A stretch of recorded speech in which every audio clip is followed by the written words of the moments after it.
Je travaillais pour une compagnie d'import-export et je devais rejoindre un petit village pour négocier le prix et valider la qualité des dattes. Eregla était mondialement réputé pour ses dattes mielleuses, originaires d'Arksib.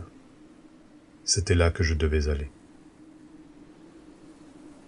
Je suis monté à bord d'un petit avion d'une compagnie aérienne locale qui ne proposait qu'un vol par mois.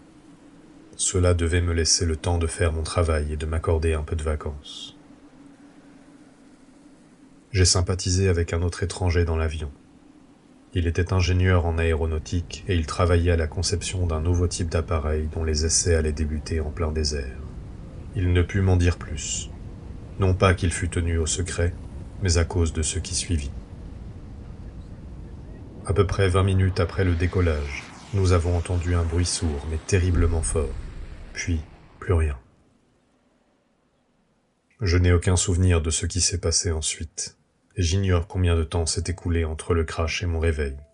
Quand j'ai repris conscience et réalisé que nous nous étions écrasés, il faisait déjà nuit. Une nuit sans lune et bien silencieuse. J'ai reniflé l'air pour déceler une éventuelle odeur de kérosène, mais rien. Peut-être le réservoir avait-il explosé en plein vol, puis s'était vidé un peu plus loin, avant l'impact.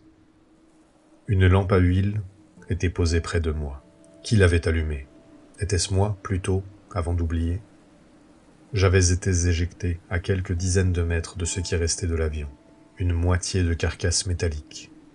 Je me suis étonnamment relevé sans difficulté. Je n'avais que quelques égratignures et une légère entaille à la cuisse.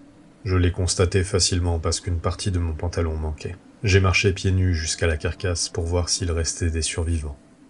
C'était l'arrière de l'appareil. Aucune chance d'y trouver les pilotes. L'avion n'était pas grand et les passagers peu nombreux. Je ne commenterai pas l'état de ces derniers, ou plutôt ce qu'il en restait. Si je n'avais pas vécu tout ce qui m'était arrivé ensuite, j'en ferais encore des cauchemars. Le silence fut brisé par de petits gémissements au fond de la cabine. Un autre survivant. J'ai réussi, non sans mal, à le rejoindre. Il s'agissait d'une femme, coincée entre deux sièges. Je l'avais croisée à l'aéroport, plutôt jeune, avec de longs cheveux noirs légèrement bouclés. Elle portait une tenue traditionnelle, bien utile en cette saison de forte chaleur. Elle lisait un livre d'un très vieil explorateur et scientifique spécialiste des déserts. J'ai tenté de la dégager, mais sans succès. Je suis ressorti chercher de quoi faire bras de levier. En fouillant les débris, j'ai trouvé une malle en métal contenant quelques vivres. Pas grand-chose, mais assez pour quelques jours. C'était déjà ça.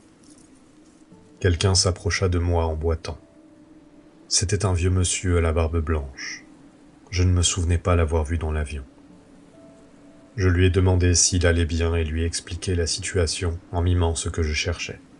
Sans un mot, il fouilla avec moi et trouva, étonnamment vite, un pied de biche.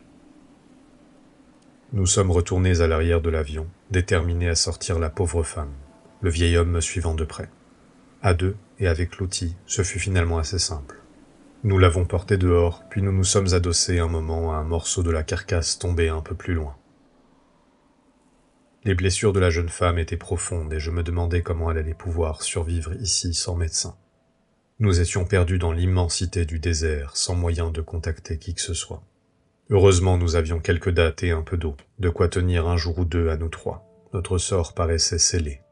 Cela aurait suffi à faire perdre tout espoir à n'importe qui. Et pourtant, j'étais étonnamment calme, presque serein.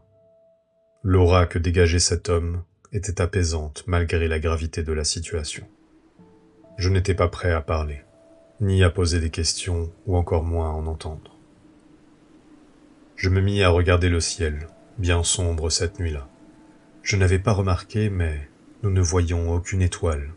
C'était comme si le ciel était enveloppé d'une sorte de nuage noir, un noir absorbant toute lumière.